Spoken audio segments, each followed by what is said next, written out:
Hey, so my name is Jasiel, Martin-Odoom. I lead Africa FinTech Investing at Accion Venture Lab. Accion Venture Lab is your classic FinTech VC equity investor. We invest in emerging markets about 13 years now, and I'm based out of Nairobi most days. All right, man. Welcome to the African Tech Roundup, Jasiel. Thank you. Excited to be here. So this is the first time we're actually meeting in person. Prior to this, all my interactions with you have been curated through the lens of your intentional efforts to not just be an investor embedded in easily one of the largest and well-branded impact investors on the planet, Accion, but someone who seems to realize the importance of being in live conversation with the ecosystem. It's in consuming your content on Twitter and on LinkedIn and reading you via newsletter that I've just come to feel not just connected to you as a human being, but genuinely invested in your career as an investor, but also really turned on by your lens on the African VC opportunity. All that to say, how much of this is coming naturally to you? How much is you sussing a scene that you know you need to adapt to or apply yourself to differently to what you see around you? Wagwan. It's actually a very funny story. So this had to be 2021. So a bit of background to myself. I used to be an investment banker and here in London, and I decided I didn't want to be a banker anymore. So I quit, got a job, took a huge pay cut, moved back home to Ghana. And one of the days I was home just doing my job at the time, and I was on Twitter just scrolling because I grew up on Twitter. And I saw a tweet that had like 6,000 likes, a ridiculous amount of retweets. I was like, oh, this name sounds super familiar. Guy's name was Liam Killingstad. And I was like, I know this name because I go in the profile, look, I'm like, oh, I know this guy. We were interns together at Goldman Sachs in New York. I'm like, what the heck, man? When did you build 6,000 followers on Twitter talking about sports? How is that possible? So I DM'd him and I was like, mate, what's this? And he's like, let's go on a call. He was like, yo, this is what I'm thinking about. And that struck a chord in me. Why? Because when I moved back to Ghana, I had come to take a break from investing. I was doing a lot more work supporting startups. And a friend of mine, William Duncan, had asked me to help him pro bono advise startups in Ghana.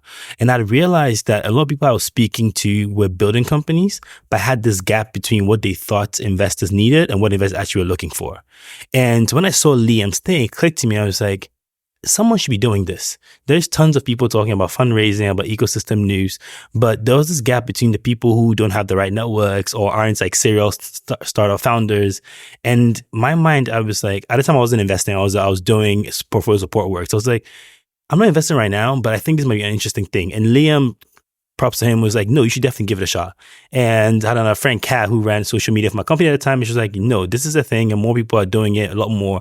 And so I started to look into it and I started to see people like Justin Welsh, people like Matt Gray that were starting to do this content, who have been doing content for like 5 years. And I was like, there's something here. And that led me to start to think about how do I do this?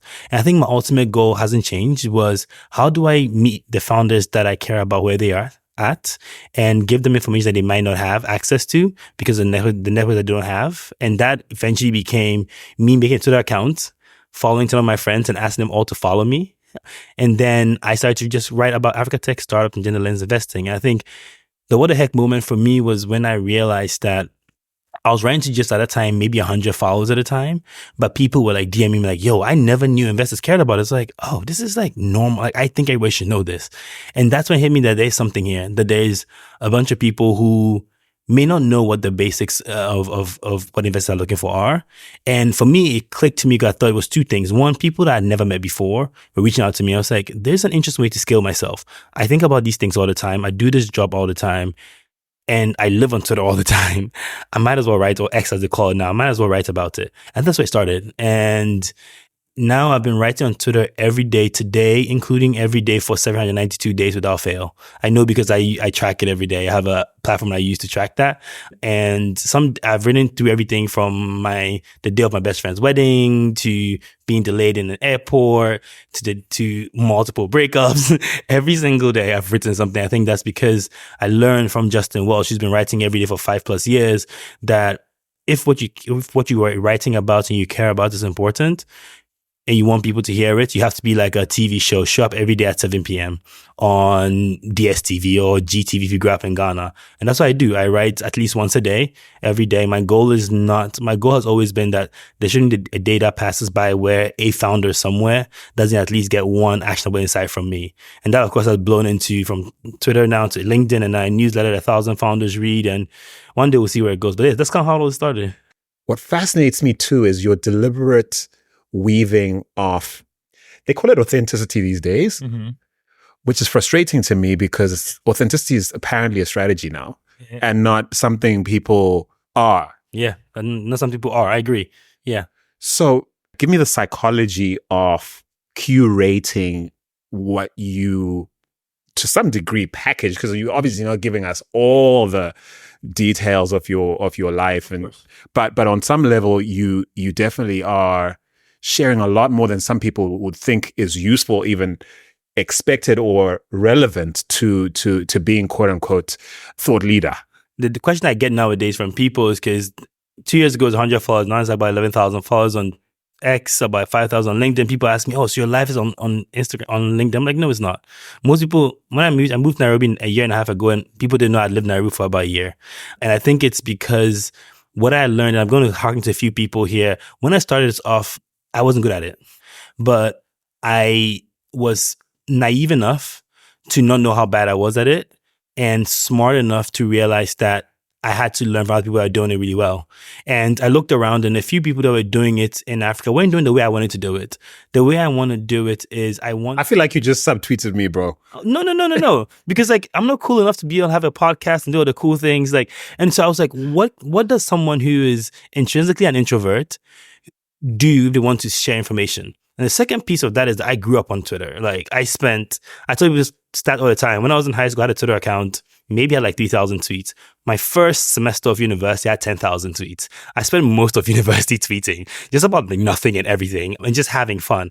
And I think that's where I learned what authenticity is. And the reason why I default to Twitter other than other places is because I think it's the one place where people appreciate and reward authenticity. It doesn't mean you have to say all about your life, but it does mean that you say what you mean when you mean it and you stand by it. And I learned that from a few people. I learned that from Justin Welsh. I've learned that from Matt Gray. I've learned that from Cody Sanchez. And I think what I realized was like what I was looking to do, I didn't have a lot of people within my ecosystem that was doing it with me.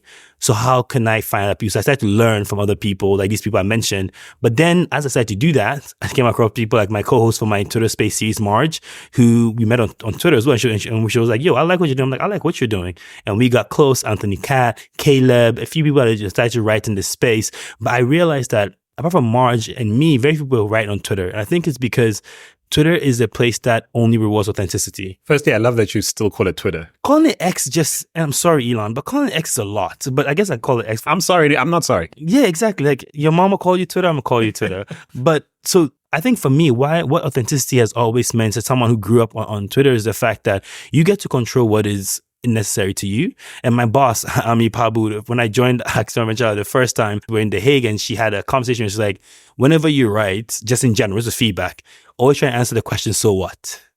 And that's kind of been like my cadence. That was like an aha moment for me. I was like, okay, so what? And so I've always written with the idea of like my authenticity is fine, but so what? Can we also just offer cap real quick to a woman who is just quietly bossing by stewarding one of the largest funds investing on the continent, but also around the world in early stage tech companies, trying to do the most in terms of moving the needle on impact too? Can we just, yeah, absolutely. No. And I tell anybody ask me all the time, I think Ami Pabu is one of the best investors on the continent. Probably not one of the loudest, but definitely one of the best. And I always tell all the time that you should write more about things you do, because there's very few women in our industry who have been doing this for 10 plus years, who are co-GPs of a fund that is pretty sizable, who are investing in emerging markets globally, who have seen the ups and downs of what it means to invest. And like, for example, right now, it's pretty cool for everybody to talk about sustainable growth.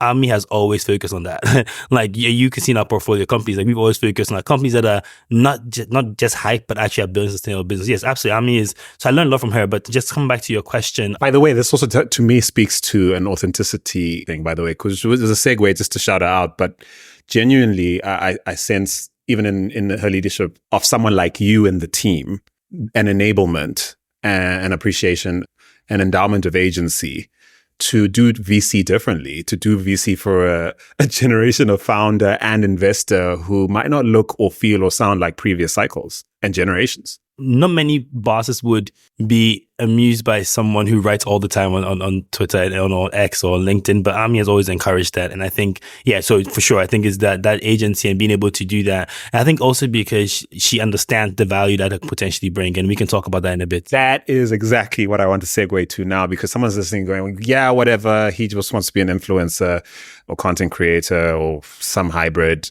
And of course, this is working great for him because he's probably creating optionality for his career. But someone's listening right now going, why would this be something I should consider letting any members of my senior team or growth team leads or public facing biz dev people? I mean, the context can differ. You're an investor in this instance with obviously lots of vested interest in interacting with the ecosystem, but speak to someone who's skeptical of this as a practice to either adopt for themselves or provide agency for their teams to espouse based on a pragmatic outcomes argument. That conversation, I'm going to keep in the investor space first and we can broaden out a bit. I think my thesis overall, I've seen it play out, is that eventually capital is going to be commoditized. A lot of very smart people I know are raising funds. Eventually, the founders should, in the ideal world, have more options to get opportunities. The first value for me has been differentiation, being able to share what my thoughts are. And I think it's a scary thing to share your thoughts because the moment it's on the internet, everybody can tell you you're wrong or right, which happens to me all the time. But I think being able to share your thoughts opens up opportunities for people to know who you are. Like I meet people nowadays that I know you, I'm like from Twitter, I'm like, oh, that's great. I never met you. But now if you are building a company, you're going to reach out to me first, right? And the second thing I think is very valuable here, I tell people all the time, I honestly believe in my heart of hearts that audience is the future. I'll give you an example. Take any basketball player you know, take any football player you know, take Cristiano Ronaldo, take LeBron James. I'm not a sports guy, but you can take all these guys. There's one thing you're going to notice through all of them. They all have started to build their own audiences. Instagram was first like stories, but now they have their own studio shows. Now LeBron has the shop. Now Cristiano Ronaldo broke the record for like number of subscribers in 24 hours on YouTube. It's because I firmly believe that because we're all living on screens these days, the most important element out there is attention. And audience allows you to unlock that. Being able to share our thoughts allows you to unlock that because human beings as a core, we're relational people. And we want to relate to people that who we think we know, who we understand, who might either be ahead of us or behind us, but somewhere in that mix. And for me, that's been the second value, being able to build that relational connection, people that I may not know. And the final piece there is just how much it forces you to learn. And we talked a bit about my practice, and we've talked a bit about how the different bots I've had to build to scale myself. Oh, I got to get to this. Yes, exactly. But I think that for me, what I've learned is that I've had to learn a lot. My very good friend Rebecca mobilized all our friends to buy me a birthday gift 2 years ago. That was like Justin Welsh's like LinkedIn course content because she was like, no, this is a good thing. Check it out. And I have learned that the value of writing more is not the fact that I get to be a thought leader. It's actually to show me how much I do not know. It's for show me the fact that like I don't know how Osariton push out content that well. I don't know how Dr. Ola Brown does YouTube videos that are amazing. I don't know how different people are doing great. Caleb is writing a newsletter to 40,000 people. I think there's so many things. Eloho, come back. You should be on this list now, but you have disappeared. But Elo is doing big things, so we respect it. But so I think that for me, that's the last thing I'll tell anyone who's considering it is that it's an opportunity to learn a lot about yourself, a lot about the things that you care about. I write a newsletter now that I'm doing now for 2 years. I never thought I'd write a newsletter. And the newsletter is now on 47 issues or so. And I've had to learn things that founders care about. I've had to learn how to write a newsletter from 4 hours. It used to take me 4 hours to go from drafting to editing to publishing. Now it takes me an hour. Like the learning of like how you can get better, how you can scale yourself. That alone, even if no followers come out of it, even if no one ever pays you for the content, that alone is important because I think it's a special skill to be able to take what is in your head and put it in front of people in whatever format works for you, whether it's video, whether it's writing, whether it's audio, because it forces you to figure out what you know and don't know. As you were speaking, I just realized the opportunity cost of not being in constant conversation with the ecosystem is actually kind of scary. in my view, at this point, if you're anybody interested in business growth of any kind, whatever your context, being okay with not having channels to get feedback from the ecosystem and exchange honestly about how they are registering whatever offers you're making or how they are resonating with you personally or your brand, whatever, however you put it. To me, the opportunity cost of that is just untenable. But I suppose some people hear this as, and I'm glad you attest to this, that this is not a call to everybody adopting Twitter or everybody becoming a YouTuber. And I think the principle is that one's connectivity needs to be nurtured and thought of as a portfolio of ritual effort combined with a growing bank of content that's leverageable so that you have a foundation for building relationships and networks. And I think for some people, it kind of feels self-indulgent. And there's plenty of that too. There are obviously people who show up on YouTube just to express themselves, but don't get confused, bro. No, absolutely. It's actually interesting to say that because right now I think it's super easy to think I'm ubiquitous, right? A lot of people are like, yeah, you're the guy with all these followers.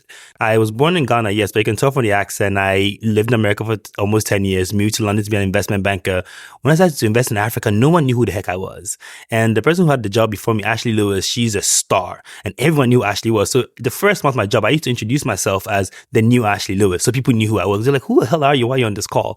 And I think that's the piece that I find the most fascinating is that we're already connecting as people. We come to conferences, we meet people, but a lot of time what ends up happening with these like connectivity is that if you don't have access to the networks, you don't get to be able to connect with people. And what building an audience has done for me is it helped me decentralize that, is the word I'd use, right? It's allowed me to be able to say, no one knew who I was 2.5 years ago. But today I still write for the same 150 people who followed me 2 years ago and who still follow me now. Because I think that we're all connecting with people in one way, shape, or the other. And right now the world is so diverse and so connected that if you want to be able to leverage yourself, you want to be able to allow yourself to meet more people, you should be sharing your opinions, share your thoughts around things. And that's what I've learned, man. I think that for me, the connectivity piece is really important. Like, cause now I can meet Chijoke today from Carbon and be like, oh yes, I read the newsletter. Awesome. We'd love to chat. Like, it means that I'm able to go to meetings with founders who I've never spoken to from, and they're like, oh, I read your LinkedIn thing. Sure. Let's have a conversation because you code email me because I know who you are from LinkedIn. I think that's where it comes from, right? Is that we as human beings crave connection. Let's not get thrown off by the fact that we all live on our phones, the fact that we all have social media, the fact that we all can auto scroll on TikTok forever. At the core of it, human beings need connection, whether it's to the screen, whether it's at a party with your friends, and we've been doing it for centuries and we're not going to stop doing it. Yeah. And for me, that's where this comes from, is like, how do I build connectivity, but on my terms, right? So I'm going to quote myself to riff on you right now, because I wrote a version of this to myself, actually, that, I believe that we can steward our careers more intentionally without leaving the valuation, the pricing, the deployment of our gifts, our talents, our skills, our expertise entirely in the hands of the market, man, and its captains and its gatekeepers. Now, that might sound like a subversive statement, but I hope it sounds more like an empowering statement. So when I pull from your experience, I'm thinking about you needing for yourself as a professional to prove yourself in the context of, I belong in this team and I am here to add value, hopefully to match someone as great as your predecessor in that role. That's one thing. If it's about building trust to a market of people who want to know why Accion, why you, Jasiel, over any number of other opportunities or would-be investors courting me right now, it's impossible for me to disassociate the values and the outcomes of delivering on what you've done over the last 2 years solid with those outcomes. And I suppose that's my take on answering the same question. Do you not see that this is a proprietary deal flow mechanism that outlives however long Jasiel decides to stay at Accion, outlives whatever he decides to do next and apply himself to, and perpetually keeps giving a generation past his being on the planet, potentially, depending how he decides to have it stay alive on the internet? So yeah, I'm preaching now, but yeah, you're nodding. No, I am nodding because like that's exactly right, man. I think like I was recently in Ghana, I'd met a founder and she was telling me an idea, but she had no idea who I was. And I was just like doing my normal thing. I was like probing the questions. And she was like, okay, so why are you asking me this question? I'm like, I think it's a cool idea. I want to back it. She's like, who the hell are you? But in that 3-minute span, a bunch of people kept coming back, kept going, "Oh my man, how you doing?" And they're like, "Oh hey, how you doing?" And they're like, "Oh, you know this guy?" She's like, "Wait, who are you?" I'm like, "Oh, I write online sometimes," and people like read it. And I think that's the piece there, is that like so many of us aren't going to be born with the access that we think we deserve. And we can either gripe about it or we can work on it. Because unfortunately speaking, I didn't go to university in Ghana. My first job was not in Ghana. My master's is not in Ghana, but I deeply care about the content. My passport is green. I have to apply for visas everywhere I go. But when I came into the ecosystem, people rightfully didn't know who I was. And I could either gripe out or find a way to go about it. And we do it. We have like catch up with friends on calls in Zoom. And that's a very great way to do that. But that's limited. Now, when I push out my newsletter to 1,000 people, 1,000 people that can potentially read it. Then I take that same content. We talked a bit about my bots and we'll get into it. And I split it into like 5-6 different pieces of content and I put it on X or Twitter. A bunch of people use it. And I take that same content, flip it into long form content, put it on LinkedIn. A bunch of people read it. That I think is the piece there. It's like I've now scaled the Zoom call I have with you, talking about how I think founders should write more investor updates, now to a piece of content. That means that a founder that's sitting in Zimbabwe can read this content and be like, "Yo, this is how investor update should work. Interesting." Or like recently, a founder sent me her first update. She's like, "It's my first update I'm writing." I was like, "This is really great." I gave her some feedback. I was like, "You know what? If you want to get some feedback, some more context, here's an issue I wrote about." And she's like, "Oh my God, this is super interesting. I can use it." That is the difference, because I'm having these conversations anyways. My portfolio companies get to have access to it every time. But what about the person on next who can't fly to London? The person, and that's why this conversation is important, right? Because today you're not meeting in London, but you're going to put this on the internet, and someone somewhere, like we said, the lady in Mozambique we're talking about, will be able to like listen to it. I think that is the value of like building audience. I think that we're living in a world that COVID showed us is a lot bigger than in-person conversations or in-person connections, but it still craves connection. And so I honestly believe all my heart that as many people as can and are predisposed to, and this is not about being an extrovert. I actually am, my team, I'm the most introverted person you ever meet.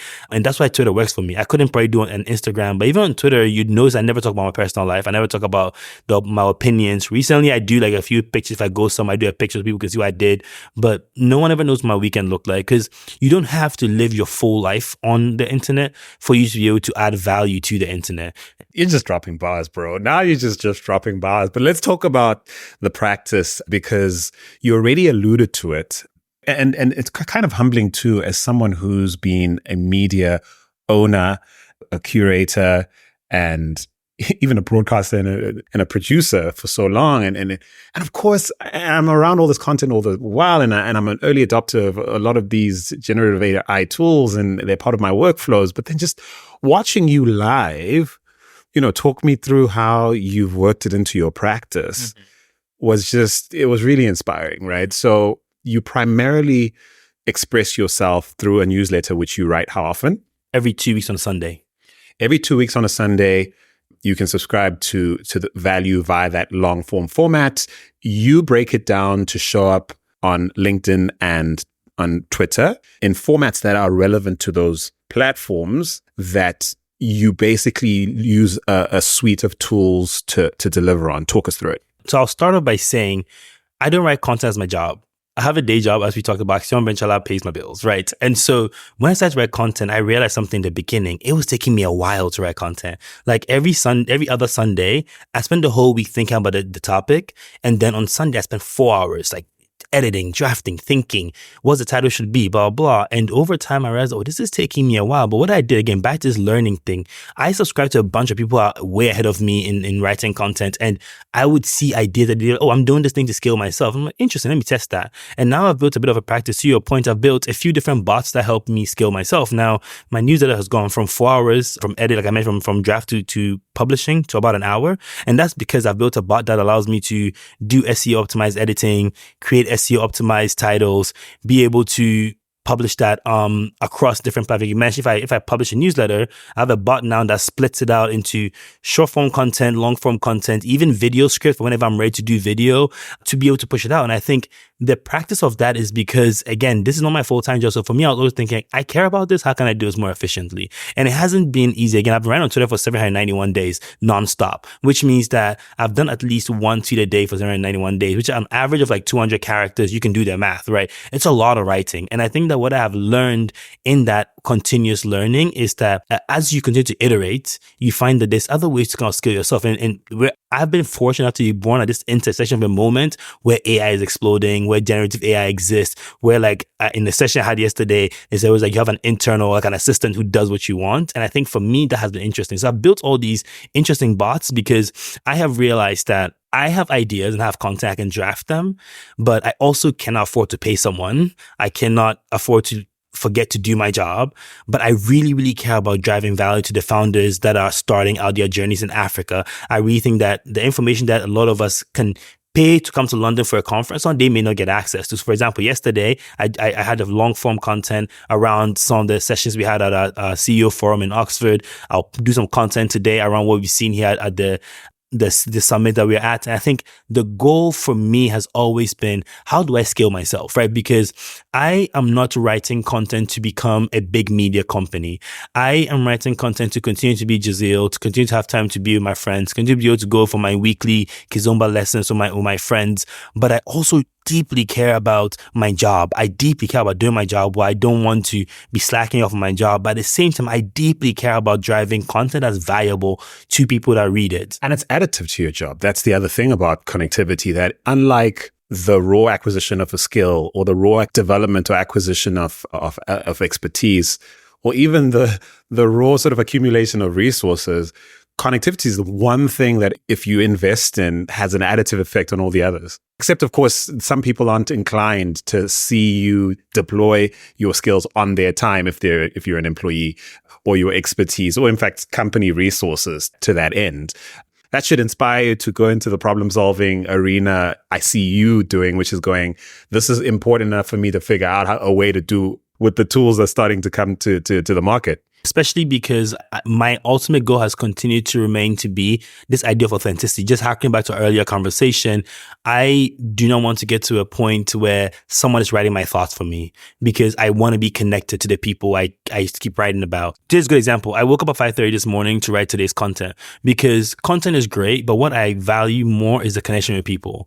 Because I'm a one-man show, because I've written every single one of those tweets for the last 791 days, my ultimate goal of authenticity hasn't changed.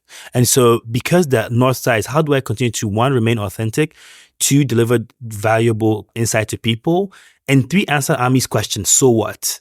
If every day I can wake up and doing that at least once, I call that a win. And some days I do three, some days I do one. But every day I'm able to drop that for someone elsewhere, I call that a win. And that's Can I give you a so what that's actually a riff on that? Closing the loop on a connection like we're having now, like you and I connecting in all those different ways on the internet before we were actually able to fellowship in person, I'd consider one of the biggest so whats. Absolutely. And it happens all the time. It happens that it's happening more now than ever because, again, the following has gotten a lot bigger. But it happens. I've made so many great friends off the internet. My co-host, I mentioned Marge, that we do a bi-weekly space. I met her for the first time last year in October. We've been doing a space for about a year now because we connected on Twitter. And we're like, yo, listen, we should do it to the space. And then we got on like wildfire. And so we just kept doing it. You're right. I think that is the piece. I think that so many people think about content, and yes, it can get there as an attempt to disconnect yourself from everybody else. And I look at content, actually, opportunity to meet everybody else, because now I don't have to go to a bunch of conferences, meet everybody else. I can tweet and respond to people. And sometimes people tell me things that like hurt my feelings, maybe. But like, I grew up on the internet. I think growing up on the internet gives you a lot more of a latitude of like understanding the fact that like Twitter was a lot worse in 2012, right? Like now, let's be real. It was wild back then. It was wild. But you see, like now I think that what that has pushed me to realize that, to your point, the content is just the tip of the spear. The rest of the spear is the human connection. And the fact that you and I can like geek out on like bots and like tools and this morning is the fact that I can chat with Chidoke about carbon because I know him and know his brother through his brother's newsletter. Like I respond to you guys. I'm like, yo, this was an amazing newsletter because like I'm reading it. The fact that I know Emeka through his newsletter before I met him from AfriDigest, before I met him in person, because I think that like my core again is this: Africa, more than anywhere in the world, is a relationship-based place. And sometimes your relationship some people build relationships from their own notoriety. But today, and because of the internet and because of audience, we have an opportunity like none other to democratize our opportunity to meet other people. And that's what I do every day with my content. In kind of landing this chopper, two things. One, I've held that the above average good content output done consistently will beat out the sporadic, even super creative and mind-blowingly Oscar, Grammy award-winning, Lurie award-winning creative output, I think is the first thought. Then the second thought is just that the irony of what you're describing in the Dozie brothers and in Emeka and some of these other people we've been mentioning today is that as we all contribute to some of these impact outcomes like democratizing spaces, and it actually also forces a dynamic where people still desire leadership. It just takes a different format. And I would stop short of calling it gatekeeping, but this is what you need to realize if you're listening to this and not opting in. The opportunity cost is gatekeepers will be created and leaders will be crowned. The question is that an opportunity cost you're willing to sustain by sitting on your unique portfolio of skills, expertise, resources, and connectivity? That's my question to you. All of us have a unique perspective that someone doesn't have. All of us. That's number one. Number two, there's always going to be people that are going to be crowned or crown themselves. And because of that, and I learned this because one of my favorite rappers is Chance the Rapper, and he's famously known for going the independent route. But what you actually learn from Chance, Childish Gambino, a few of people that came up in that mid-2012 era is that, one, the internet is a great equalizer.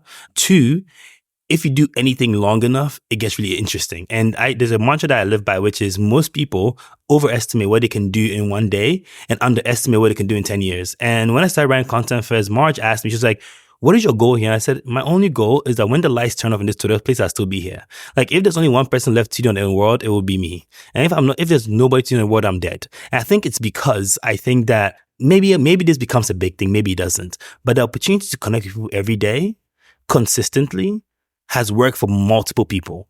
And in Africa, we have a beautiful greenfield opportunity to do the same. So if you're listening to this and you're young, or you're trying to break into VC, or you're trying to build a company and it feels like, right, audience is too much work, I would challenge you to check that assumption again, because there's people that you haven't met, people who would not know about your startup, your fund, your idea, your newsletter, your journalism, until you put it out there. And the internet now has made such that you can talk to anybody anywhere. So why wouldn't you do that? And we're not talking about random acts of content here. We're not talking about being chaotic about it. We are talking about being strategic. But what we're talking about here is subjecting yourself to acquiring some skills if you don't have them, developing some expertise, which is translating those skills into something, co-assigned as, oh, that person actually knows what they're doing.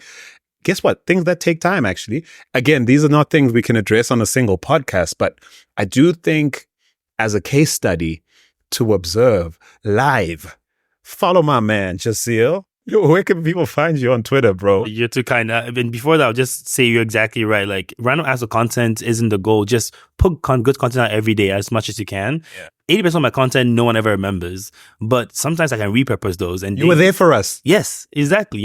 But where can people find me? They can find me on Twitter at Jasiel Invests. On LinkedIn, Jasiel Martin-Odoom. That's Jasiel Martin-Odoom.